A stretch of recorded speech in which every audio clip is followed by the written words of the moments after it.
Noche de terror, sesión de Ouija en el cementerio. La peor decisión de unos jóvenes solo por una invitación es ir al cementerio en la noche y no salir para contarlo. Mejor les relato cómo pasó. Imaginen todo. Era una noche de Halloween particularmente oscura y siniestra, y el aire estaba cargado de una extraña tensión. Lucas, Clara, Sergio y Ana, 4 amigos inseparables pero siempre en busca de adrenalina, se reunieron para celebrar la ocasión. Después de varios intentos fallidos de encontrar una actividad adecuada, Clara lanzó una propuesta que hizo que el grupo enmudeciera. Ella dijo: «Tengo una tabla de Ouija que me la prestaron. ¿Qué les parece si vamos a realizar una sesión de Ouija en el antiguo cementerio de la ciudad?» Un lugar envuelto en misterio y terror. Todos los amigos se miraron la cara, luego la miraron a Clara, extrañados de tan audaz desafío. Desde luego que ninguno de ellos eran cobardes, al menos cada uno quería ser el más macho de todos. De igual, aceptaron y que podría pasar si solo iban al cementerio, en plena noche y de paso, en el cementerio solo había un foco cada 2 pabellones de nichos. El cementerio, ubicado a las afueras de la ciudad, estaba rodeado de leyendas. Decían que había sido cerrado debido a desapariciones inexplicables y eventos sobrenaturales que habían aterrorizado a la comunidad local.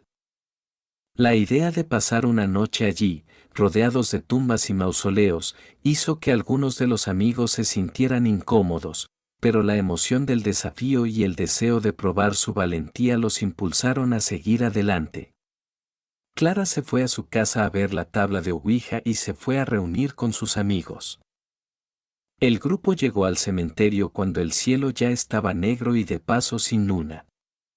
Sin darse cuenta el grupo de intrépidos, una niebla espesa comenzó a formarse entre las lápidas. El viento susurraba a través de los árboles, y las sombras proyectadas por las linternas parpadeantes parecían moverse con vida propia. Mientras avanzaban hacia el centro del cementerio, el suelo crujía bajo sus pies y las risas nerviosas se desvanecían lentamente. Encontraron un área despejada entre las tumbas, una suerte de pequeño claro que parecía menos perturbador. Colocaron el tablero de Ouija sobre una antigua lápida, que estaba adornada con inscripciones borrosas y manchas de musgo. La preparación para la sesión fue meticulosa. Colocaron las velas en un círculo alrededor de ellos y en el centro, el tablero, y encendieron cada una con un temblor en sus manos. La luz parpadeante de las velas proyectaba sombras inquietantes en las tumbas cercanas.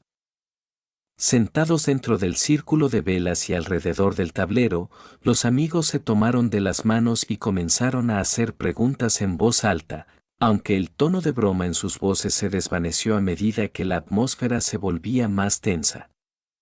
La primera pregunta que hicieron fue sencilla: ¿hay alguien aquí con nosotros? El planchette comenzó a moverse lentamente, pero parecía detenerse en letras al azar. La sensación de que algo estaba observándolo se intensificaba. De repente, una ráfaga de viento apagó las velas, sumiendo el grupo en una oscuridad casi total. Las risas y bromas cesaron, reemplazadas por una sensación palpable de miedo. En la penumbra, el grupo vio una figura difusa y sombría que se movía entre las tumbas, pero cuando encendieron las linternas, no había nada allí. Con las velas encendidas de nuevo, Clara intentó mantener el ánimo levantado, pero el ambiente seguía cargado de una inquietante sensación de desesperanza. Lucas, intentando demostrar su valentía, hizo una pregunta desafiante: ¿quién es el espíritu que está aquí? El planchette comenzó a moverse con una velocidad alarmante, deletreando palabras con una precisión fría y calculada: ayuda y no escaparéis. La desesperación y el miedo se hicieron evidentes en los rostros de todos, pero decidieron seguir adelante. Sergio, tratando de aligerar el ambiente, hizo una broma, pero su risa se cortó cuando el susurro de una voz inhumana llenó el aire. Las palabras susurradas se entrelazaban con el viento, formando frases que resonaban en sus mentes: ustedes están atrapados y nadie sale. El grupo se miró, el pánico visible en sus ojos, mientras intentaban razonar que era solo una ilusión o una broma pesada del destino. De repente, un crujido proveniente de uno de los mausoleos cercanos atrajo su atención. Ana, impulsada por el temor y la curiosidad, se acercó al mausoleo que había comenzado a abrirse lentamente. El suelo alrededor de la entrada estaba agrietado y una figura oscura emergía de las sombras.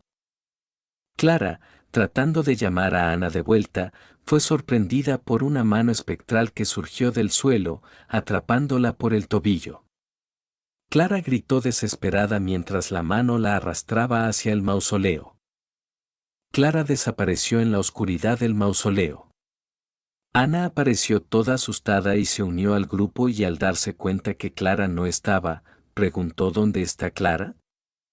Todos la miraron y señalaron al mausoleo, y el grupo intentó entrar para rescatarla, pero el pasaje parecía ser un laberinto sin fin. Las paredes del mausoleo se retorcían y cambiaban de forma, y las sombras danzaban alrededor de ellos. Los gritos de Clara se desvanecieron lentamente, reemplazados por un eco escalofriante que resonaba en el cementerio. Mientras intentaban encontrar una salida, el grupo se dio cuenta de que el cementerio estaba cambiando de forma, como si estuviera vivo. Las lápidas se movían, y el viento arrastraba los ecos de sus gritos desesperados. Las estatuas de ángeles rotos parecían observarlos con ojos vacíos y tristes, y el miedo se apoderaba de ellos mientras buscaban una forma de escapar. En medio de la desesperación, el grupo se encontró con una figura espectral que se materializaba entre las tumbas. El espíritu, una mujer con un rostro pálido y desfigurado por el sufrimiento, les habló con una voz etérea. Les explicó que el cementerio había sido escenario de rituales oscuros y sacrificios humanos en el pasado, y que los espíritus de las víctimas estaban atrapados allí, buscando venganza. El espíritu les advirtió que la única forma de romper la maldición era enfrentar al espíritu principal, que había sido invocado a través de la Ouija. Les contó que el espíritu principal era una entidad antigua que se alimentaba del miedo y la desesperación, y que se manifestaba en formas grotescas.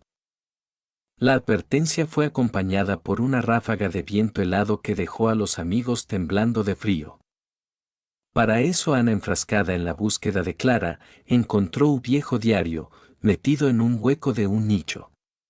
Desesperados por encontrar una solución, Sergio sugirió que intentaran una segunda sesión de Ouija, para contactar con Clara y obtener alguna pista sobre cómo romper la maldición. Mientras se preparaban para la sesión, el ambiente se volvía cada vez más opresivo. El aire estaba cargado de una energía oscura y pesada, y el suelo temblaba bajo sus pies. Las sombras se movían de manera errática, y el miedo se volvía tangible. El aire estaba cargado de una energía oscura y pesada, y el suelo temblaba bajo sus pies. Las sombras se movían de manera errática, y el miedo se volvía tangible. Cuando comenzaron la sesión, el planchet se movió con rapidez, deletreando mensajes confusos y aterradores. La entidad que respondía parecía burlarse de ellos, y las respuestas eran inquietantes. Decían: encontradme y morid, y no hay escape. La atmósfera se volvió aún más intensa cuando las sombras parecían cobrar vida, proyectando figuras grotescas y deformadas que se movían entre las lápidas. El grupo intentó realizar un ritual de cierre, utilizando las instrucciones del diario que Ana había encontrado, pero la entidad parecía desviar todos sus intentos. Las sombras se hicieron más densas y opresivas, y una sensación de desesperación envolvía a los amigos, mientras trataban de encontrar al espíritu principal y enfrentarse a él. Lucas, Ana y Sergio llegaron al centro del cementerio, donde una presencia maligna parecía concentrarse. El suelo alrededor de ellos comenzó a agrietarse y una figura monstruosa emergió del abismo. El espíritu principal era una entidad aterradora, con ojos que parecían devorar la luz y una forma que cambiaba constantemente entre sombras y formas grotescas. El enfrentamiento con la entidad fue brutal. La criatura se alimentaba de sus miedos y sus gritos, y el aire estaba cargado de una desesperación palpable. Cada intento de enfrentarse al espíritu parecía fallar, y la entidad se volvía más poderosa con cada momento de terror que experimentaban. Las lápidas alrededor de ellos se rompían y se agrietaban, y el cementerio se convertía en un paisaje de horror indescriptible. En un último intento desesperado, el grupo usó el tablero de Ouija para hacer un último desafío al espíritu. Mientras el planchet se movía lentamente hacia la palabra fin, el suelo se abrió aún más, formando una grieta profunda que parecía llevar al infierno mismo. La entidad comenzó a arrastrar a Lucas, Ana y Sergio hacia la grieta, y las sombras se volvieron más densas, envolviéndolos en un abrazo mortal. El grupo luchó con todas sus fuerzas, pero era en vano. La grieta se cerró lentamente, tragándolos en la oscuridad. Sus gritos de terror se desvanecieron en el aire, y el cementerio quedó en silencio, con la maldición intacta. Los habitantes locales seguían contando historias de los que se habían aventurado en el cementerio, afirmando que en las noches de Halloween se podían escuchar los susurros de aquellos atrapados, eternamente buscando una manera de escapar de su condena.